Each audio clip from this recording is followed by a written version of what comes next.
하나님 말씀을 나누겠는데요. 사도행전 1장 4절부터 8절까지입니다. 사도행전 1장 4절부터 8절까지 함께 큰 목소리로 읽어봅시다. 시작.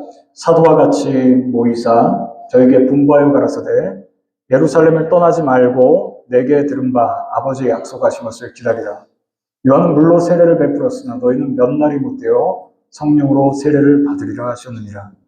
저희가 모였을 때 예수께 묻자와 가로되 주께서 이스라엘 나라를 회복하심이 이때니까 하니 가라사대 때와 기한은 아버지께서 자기의 권한에 두셨으니 너희 알 바 아니요 오직 성령이 너에게 임하시면 너희가 권능을 받고 예루살렘과 온 유대와 사마리아와 땅 끝까지 이르러 내 증인이 되리라 하시니라. 아멘.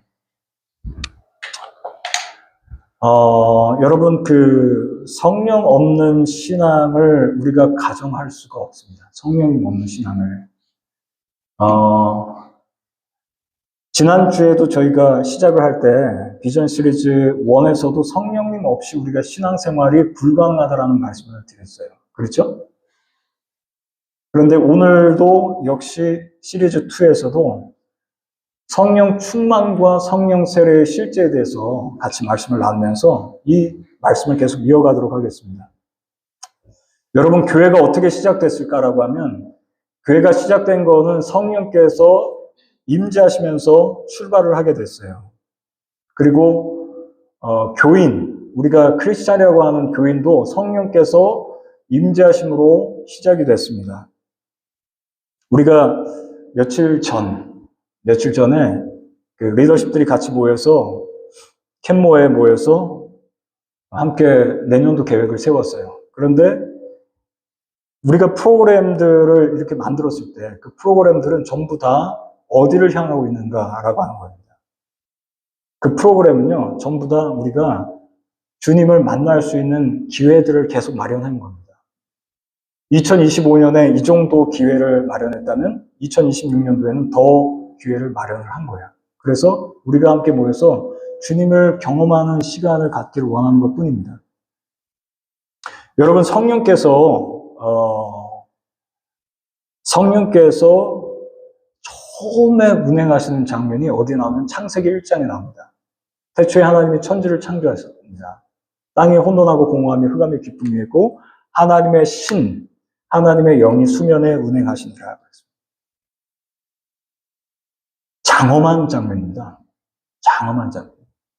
흑암의 기쁨이 있는 그 장소에 하나님의 신이, 하나님의 영이 수면 위를 운행하시는 장면이 장엄하다. 그리고 예수님께서 처음 공생애를 시작하실 때도 마찬가지입니다. 처음 오피셜하게 그 사역을 시작하실 때 보면 하늘이 열리고 하나님의 성령께서 비둘기같이 임재하시는 장면이 나와요. 그리고 나서 그분의 사역, 공적인 사역이 시작이 됩니다. 저는 확실히 믿는 게 뭐냐면요. 지금 이 시간 이 자리 여기에 미래교회 두세 사람이 내 이름으로 모였기 때문에 이 가운데 주의 성령께서 운행하고 계심을 믿습니다. 정말입니다. 주님께서 이 자리에 여기에 와 계신 거죠. 왜 우리는 오늘날에 보면 성령 없이 교회가 가능하다라고 생각을 할까라고 하는 거예요. 퀘스천 한번 던집니다. 왜 우리는 교회가 성령 없이 가능하다라고 생각을 할까라고 했을 때 우리는 성령에 대한 인식이 조금 더 필요하지 않을까 그런 생각을 합니다. 오늘은 성령 세례라고 할게요. 성령 세례와 성령 충만에 관한 말씀인데요. 성령님은 본격적으로 우리에게 임하시게 된 것이 십자가 사건입니다. 여러분, 나무에 달리신 예수 그리스도, 이 예수 그리스도를 통해서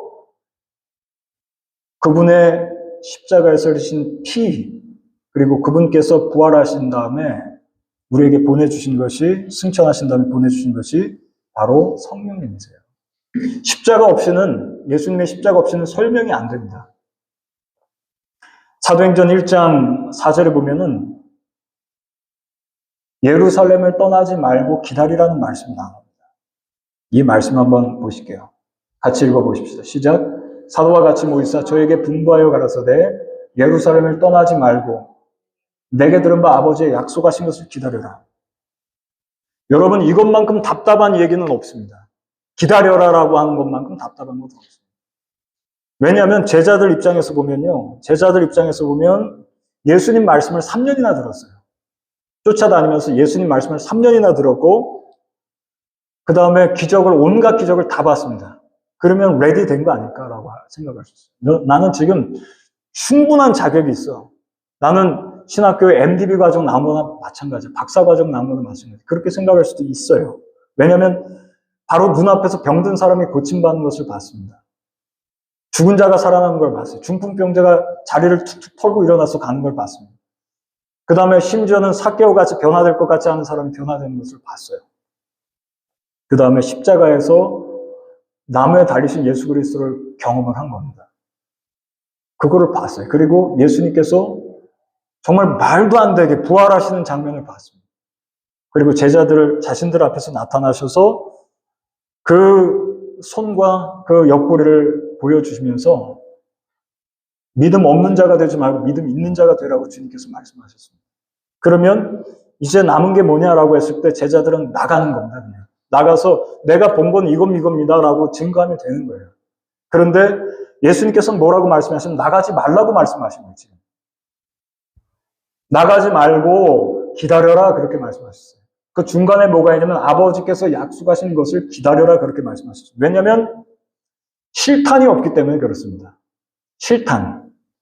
군인이 나가서 전쟁터에 나가야 되는데 총만 있지 실탄이 없으면은 그거는 무용지물이 되고 마는 것입니다. 그러니까 그렇게 하고 나가지 말아라. 자기의 생각에는 자신의 생각에는 내가 준비가 됐습니다라고 생각할 수 있습니다. 그러나 예수님께서는 아직은 아니다. 그래서 순종하고 기다려라 그렇게 말씀하십니다. 여러분 여기 보면 세례라고 하는 말씀이 나오는데요. 요한은 물로 세례를 베풀었으나 너희는 몇 날이 못해 성령으로 세례를 받으리라. 요한의 세례. 이 세례라고 하는 말은 밥티소라고 해가지고 완전히 잠기는 겁니다. 우리의 영혼 육의 전 인격이 주님께로 완전히 들어가는 것을 말씀하고 있는 거예요. 완벽하게 잠기는 거예요. 그냥 뿌리는 정도가 아니고요. 물을 뿌리는 정도가 아니라 완벽하게 물 속에 잠겨버리는 것입니다. 이건 뭐냐면 내 옛사람이 완전히 죽는 것을 말씀합니다. 나의 예전의 욕심과 정욕으로 살았던 것이 완전히 죽은 상태를 의미합니다. 어느 정도만 죽으라고 하는 것이 아닙니다. 죽음은 그냥 죽는 것이죠. 근데 그것을 주님께서 완전히 잠기는 상태로 지금 말씀하고 계십니다. 밥티소. 우리가 살아갈 때 보면요. 우리의 삶 속에 우리가 신앙생활할 때 우리는 일부만 잠그기를 원합니다. 우리가 일부만 그냥 잠그고 마는 것입니다. 그러나 주님께서 요구하시는 건 뭐냐면 삶 전체가 풍덩 물 가운데로 들어가라고 하는 말씀하고 계십니다. 이것은 다른 말로 얘기해서 완벽한 항복을 얘기를 하고 있습니다. 우리들은 부분적 항복을 할 때가 있습니다.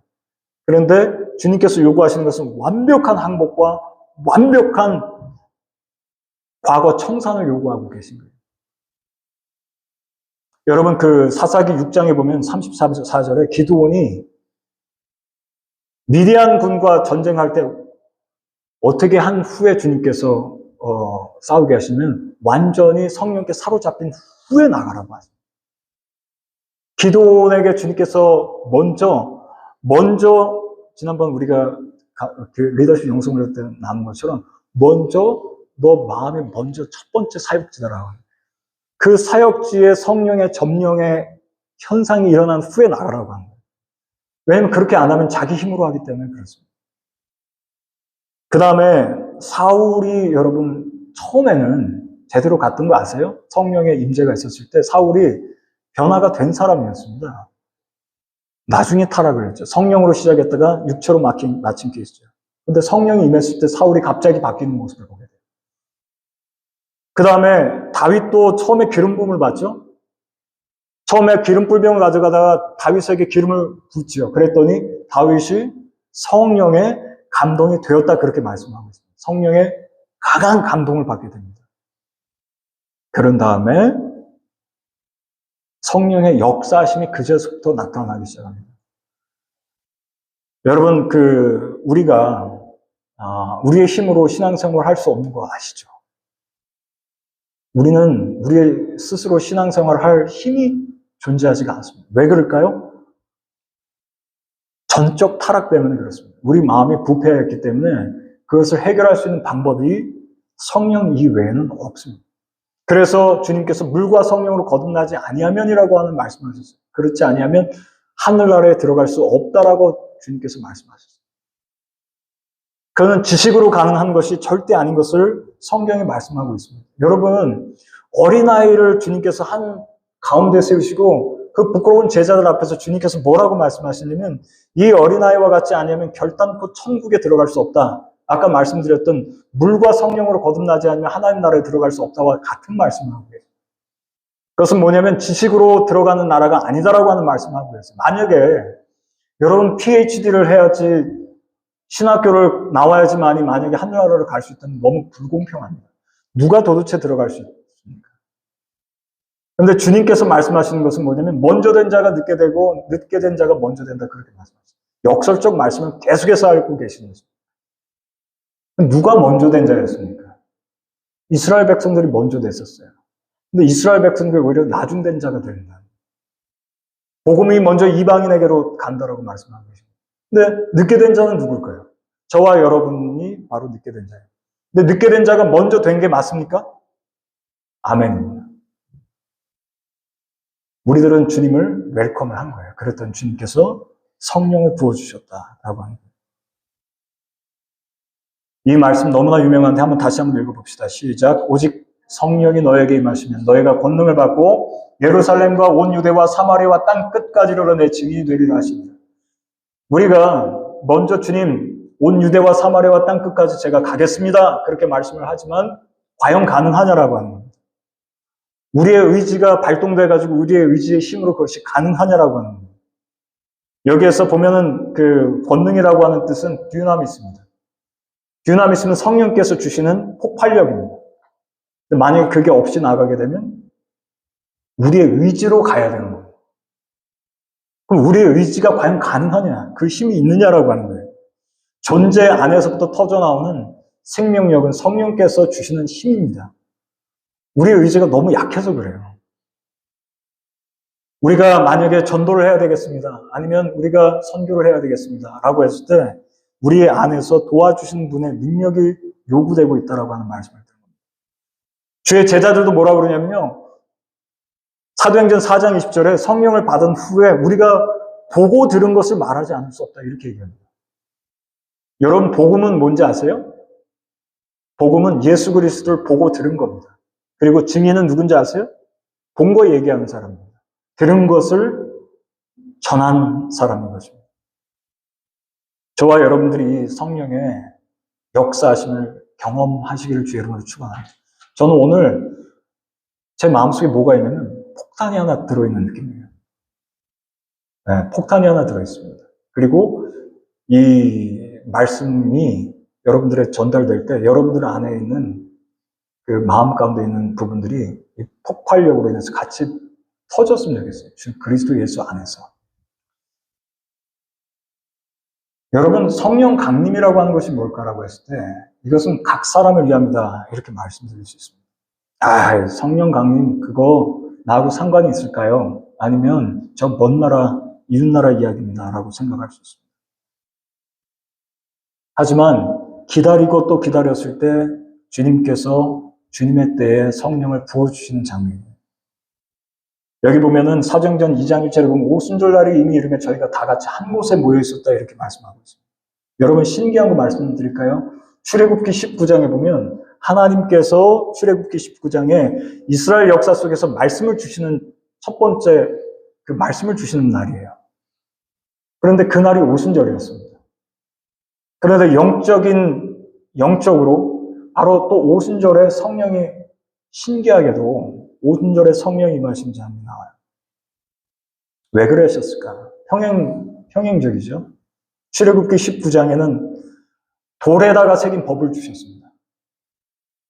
주님께서 직접 새기신 거예요. 그것을 주셨어요. 그런데 지금은 성령 시대는 마음에다가 주님께서 새겨주시겠다라고 하죠. 마음에다가 주님의 법을 새겨주시겠다. 그리고 성령께서 생명을 마음속에다 이렇게 전달해 주겠다라고 하는 말씀을 주시죠. 돌판에다가 새긴 게 아니고 이제 어디다가 새겨주신다고요? 우리의 신비라고 말씀하시죠. 마음에다가 새겨주신 법이에요. 그래서 성령을 받으면 받은 다음에 어떤 현상이 일어나냐. 진리 가운데로 우리를 끌어가시기 시작합니다. 신기한 일이에요. 진리 가운데로 끌어가십니다. 이전에는 내 발걸음과 내 생각이 진리에 서 있지 않았다면은 이제는 신기하게도 진리로 주님께서 인도하십니다. 마음속에 주님께서 말씀을 하시기 시작해요. 어느 방향으로 가야 될지를 알려주십니다. 가야 될 길을 알려주십니다. 그 방향으로 가지 말아라. 좋아 보이는데 사망의 길이야. 저긴 가지 마. 저기 성공할 것처럼 보이지? 그건 가지 말아라. 그리고 내가 지시하는 그 땅으로 가야 된다. 그 땅이 쩍쩍 갈라져 보이고 또 눈으로 보기에 아무것도 아닌 것처럼 보여도 그 길로 가야 된다. 그러면 성령께서 그 길이 곧 진리임을 증명해 내십니다. 여기 보면 2절에 호련이라고 하는 말씀을 하고 있어요. 호련이라고 하는 것은 하나님의 타임을 얘기하고 있습니다. 하나님의 타임. 그런 게 정말 있습니까? 라고 우리는 질문을 합니다. 그러나 하나님의 시간과 정확한 하나님의 시간. 우리들은 하나님께 간구를 합니다. 주님, 이 시간에 이 응답 좀 주십시오라고 하지만 주님은 정확하게 호련이라고 하는 우연인 것 같지만 우연이 아닌 시간을 허락하신다는 거예요. 이것은 뭐냐면 인간의 그 주권과 인간의 자유의지와 하나님의 주권 사이에 벌어지는 긴장감, 텐션이 있다라고 합니다. 하나님은 하나님의 시간에 성령을 부어주시는 장면이 나오는 거예요. 여러분, 그 엘리야가 40주 40야를 걸어가지고 호렙산에 도달합니다. 그리고 거기에서 불 가운데서도 지진 가운데서도 강한 바람 가운데서도 주님의 음성을 듣지 못해요. 그런데 거기서도 뭐라고 말씀하세요? 호련이라고 말씀하세요. 갑자기 주님께서 세미한 음성을 들려주셨다. 영어로 하면 whisper 하는 소리를 들려주셨다. 그러면서 너가 지금 여기서 뭐하고 있냐.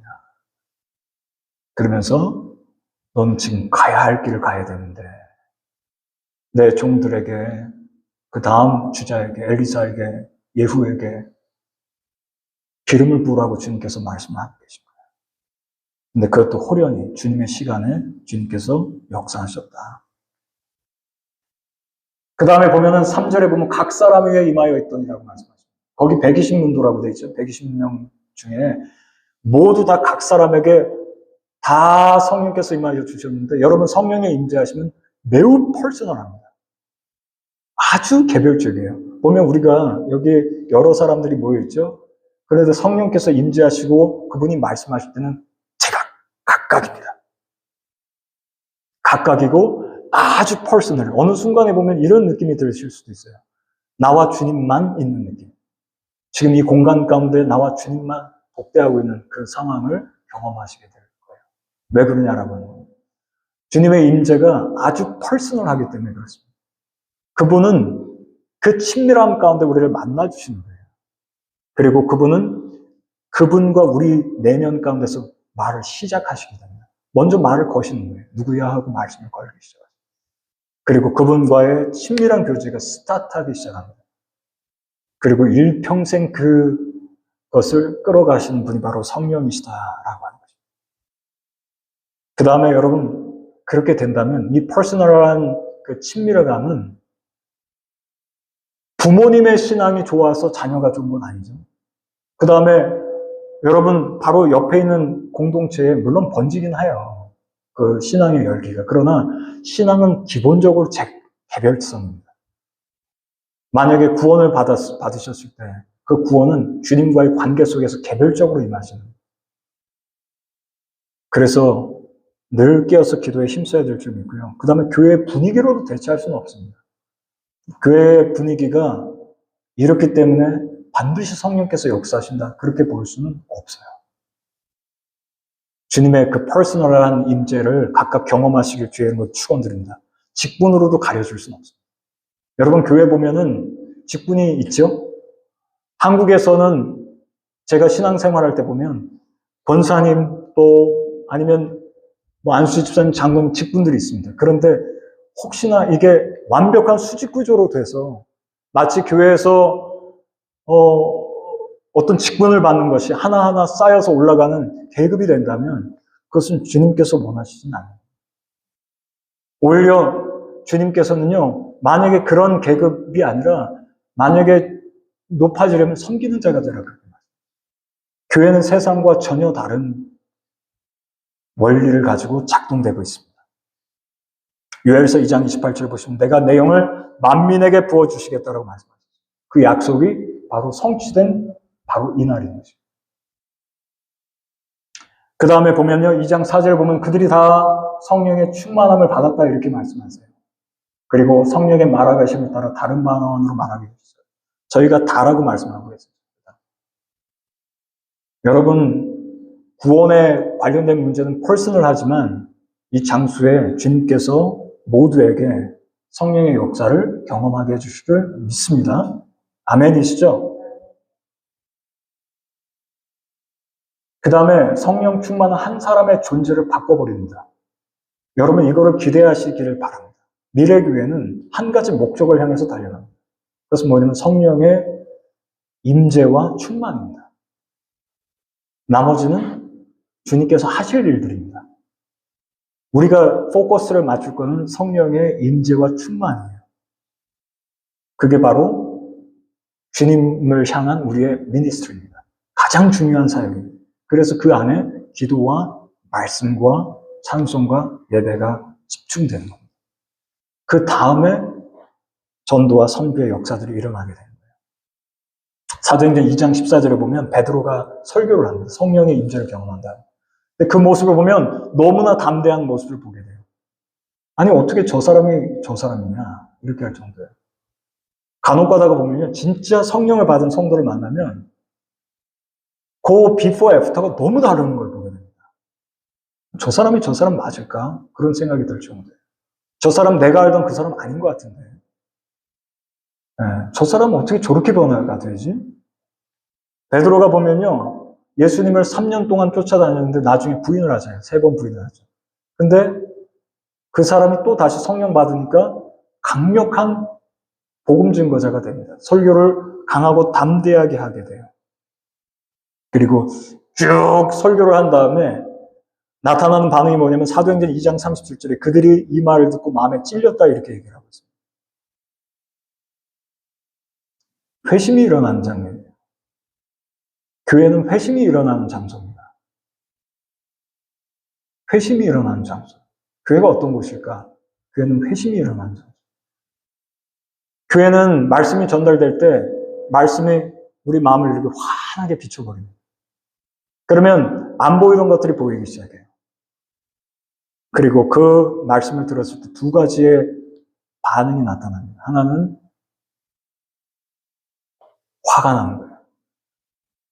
그 말씀에 대해서 분이 납니다. 어떻게 나한테 이런 얘기를 하시지? 또 하나는 뭐냐면 듣고 마음에 찔려서 회심을 하게 됩니다. 근데 면밀히 한번 들여다보십시다. 그 회심이 일어나는 지점과 시점이 어디냐면 성령께서 그 마음을 터치하시는 순간, 성령께서 기회를 주시는 거예요. 터치하시는 그 순간입니다. 그러면 그 사람이 과거의 그 모습에서 돌이킵니다. 그리고 더 이상 그 길로 가지 않으려고 결단을 하게 됩니다. 성령 충만이 뭐냐면요, 성령 충만이 성령께서 오시면 우리가 과거의 삶에서 돌이키게 됩니다. 말씀을 통해서 돌이키는 일들이 발생이 됩니다. 어떤 분이 그런 말씀을 하시더라고요. 설교자이신데 1년에 365일이 있는데 이 가운데 우리들이 많은 예배를 드리게 됩니다. 그리고 일평생 예배를 드리게 됐을 때 얼마나 많은 기회들이 주어지고, 근데 만약에 여전히 바뀌지 않는다면 우리 삶이, 그러면 그게 말이 됩니까? 라고 하는 거예요.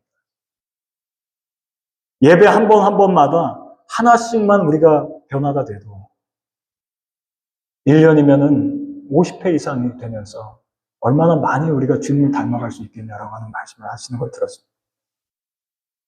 그게 바로 성령의 역사심이에요. 성령께서 역사하시면 우리 마음을 밝혀주시고 우리를 터닝하게 해주시는 능력의 역사가 나타나는 줄 믿습니다.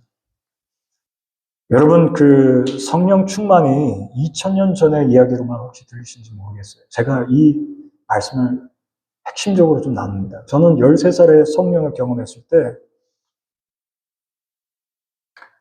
설명할 수가 없는 기쁨이 있었어요.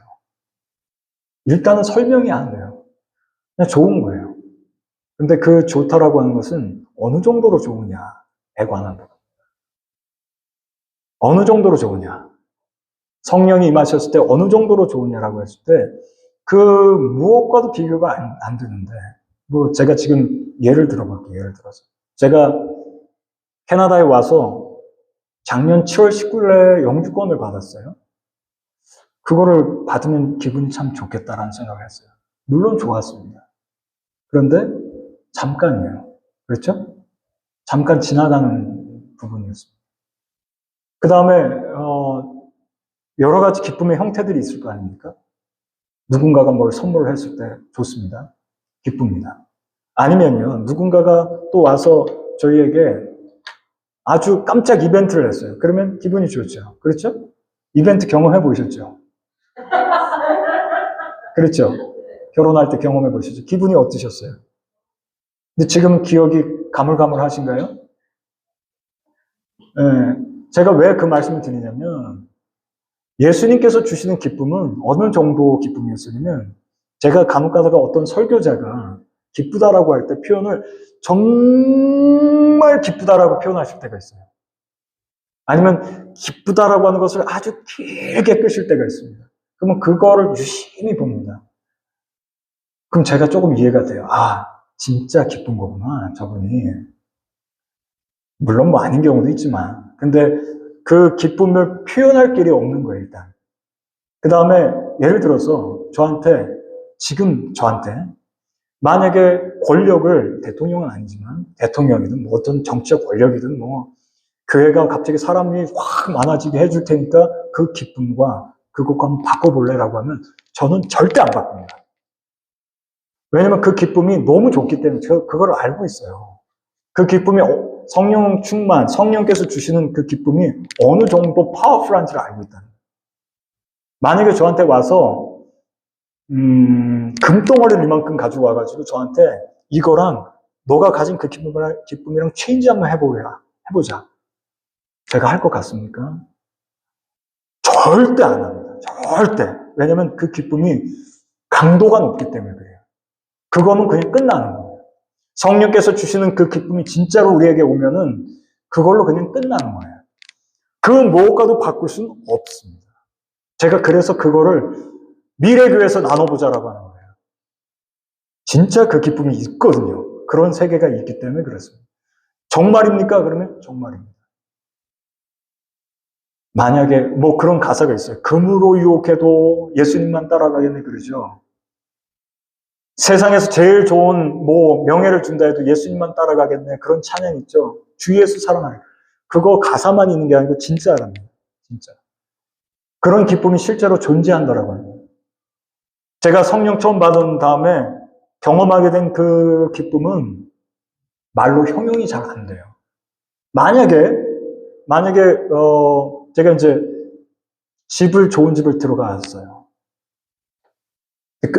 그 집으로 만약에 다른 비유를 해봅시다. 집을 만약에 엄청나게 좋은 집을 줄 테니까 그 기쁨 체인지 해볼래?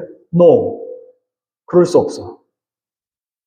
그거는 공부를 해가지고 학위를 받아가지고 오는 기쁨도 아니고 그냥 예수 그리스도와의 친밀한 관계 속에서 오는 참 기쁨입니다. 근데 그러한 것이 실제로 존재하냐? 존재합니다. 저는요, 막연하게 우리가 붙잡고 싶은 저 멀리 하늘나라가 아니라 그 기쁨과 그 은혜를 여기에서 충만함을 경험하셨으면 좋겠습니다.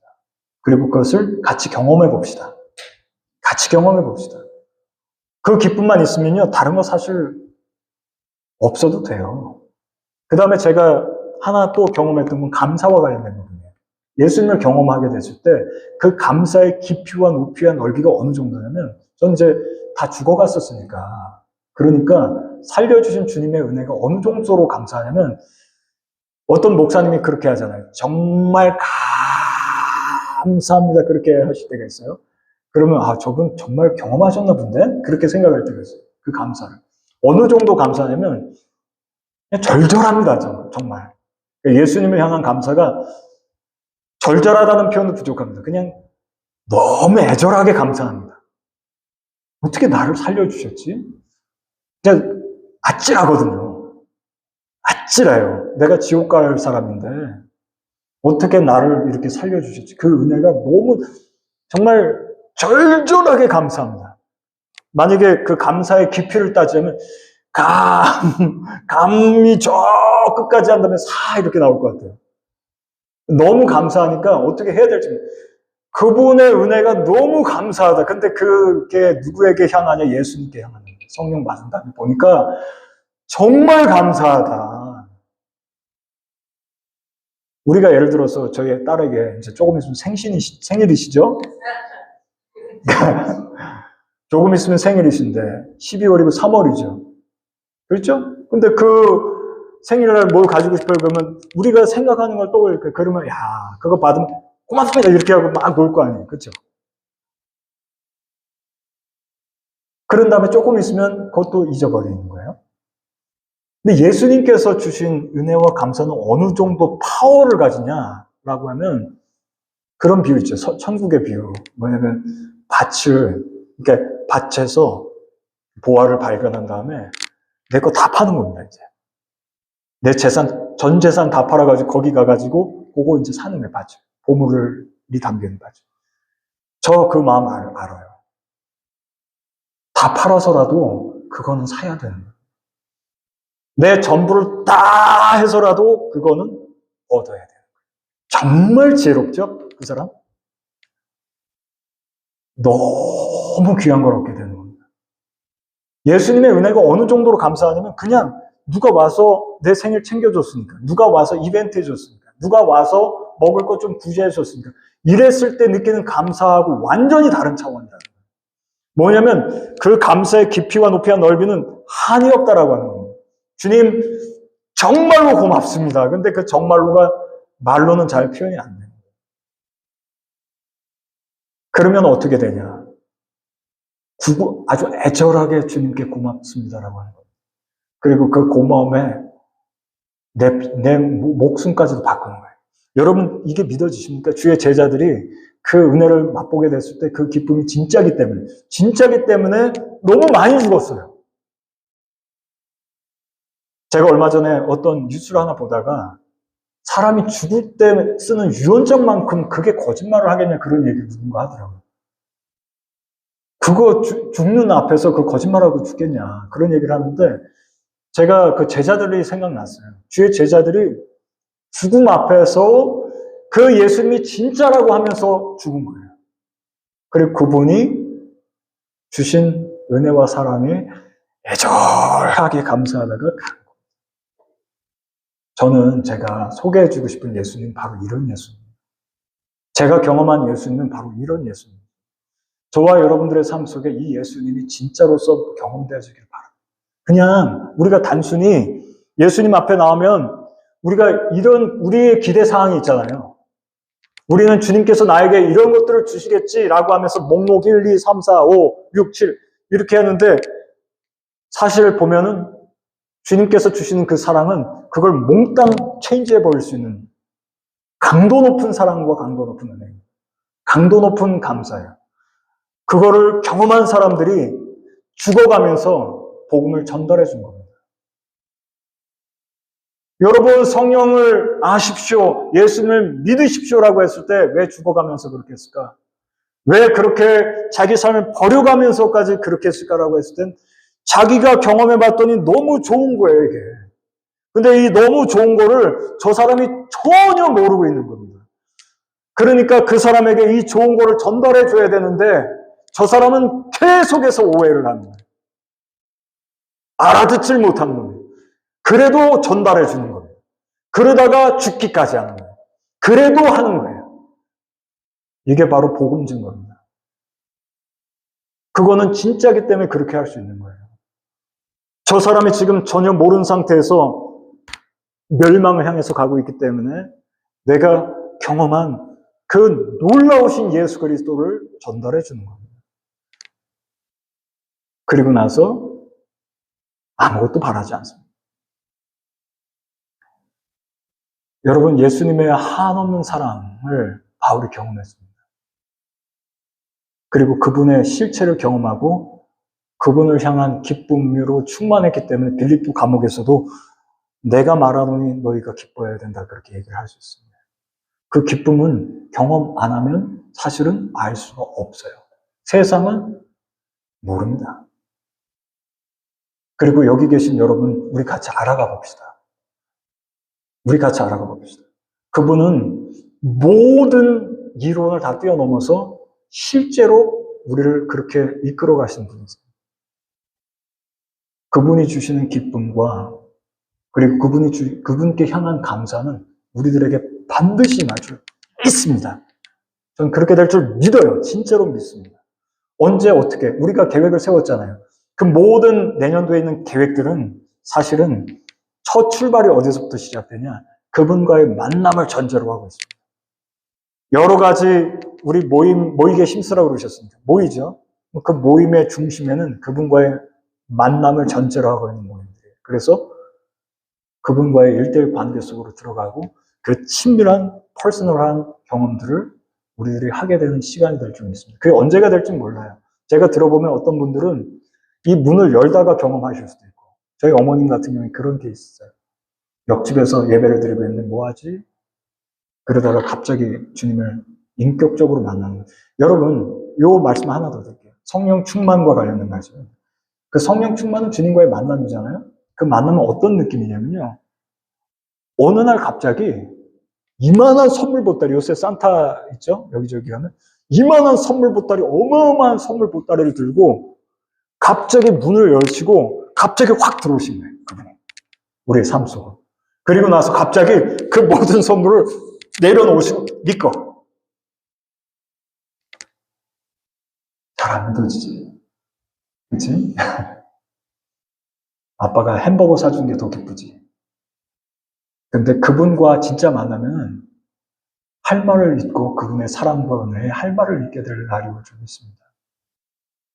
그분은 실제로 어떠냐? 사랑이 흘러가는 분이세요. 혈류증 걸린 여인이 그분을 어떻게 해서 병이 나는지 아세요? 그분을 경험한 겁니다. 믿음으로. 믿음으로 그분의 능력이 예수 그리스도에게서 그 여인에게 간 거예요, 그냥. 그거는 설명이 불가합니다. 무슨 이론을 해가지고 THM을 받아야 되고 박사학위를 받아야 되고, 제가 이제 조직신학 같이 남자라고 했잖아요. 솔직한 마음은요, 그건 그냥 계기입니다. 박사학위를 받고 그 이상을 받아도 주님을 모를 수 있습니다. 근데 그것은 모든 모임과 이 모든 것은 실제로 주님을 알기 위해서 그 모임들이 있는 겁니다. 우리 잠깐 기도하고 찬송합시다. 하나님 아버지, 정말 놀랍습니다. 우리가 성령의 충만함을 입게 도와주시옵소서. 또한 주님, 우리가 이전 삶을 내려놓고 주님께로 향할 수 있도록 주의 인도하여 주시고, 호련이라고 하는 말씀을 하셨습니다. 주님, 출애굽기 19장의 호련이, 그리고 사도행전 2장에 나오는 호련이, 바로 주님의 시간에, 주님의 정확한 타이밍에 성령의 강력한 임재와 그 놀라운 사랑에 들어갈 수 있도록 주님 도와주옵소서. 존귀하신 예수님, 이 시간 이 자리 여기에 함께 예배하는 모든 심령들마다 참 예수 그리스도, 세상과 그 무엇과도 바꿀 수 없는 예수 그리스도의 사랑과 은혜를 경험하고 감사하며 물과 성령으로 거듭나 주님께 깊이 잠기는 놀라운 역사가 일어나게 도와주시옵시고, 살아 역사인 주님, 오늘 주님 십자가에서 출발한 이 성령의 역사하심, 모든 병을 고쳐주시옵시고 모든 마음의 괴로움을 가져가시며 주님 세상 것이 다 물러가게 도와주시옵시고 주 예수 그리스도의 충만한 임재 속에 거할 수 있도록 주님 도와주시옵소서. 존귀하신 주님, 말씀을 통하여 우리가 더욱 주님을 사랑하게 도와주시고 우리 주 예수 그리스도의 십자가에서 흘리신 피가 우리의 죄를 깨끗게 하시며, 또한 주님, 우리가 주님을 향하여 갈망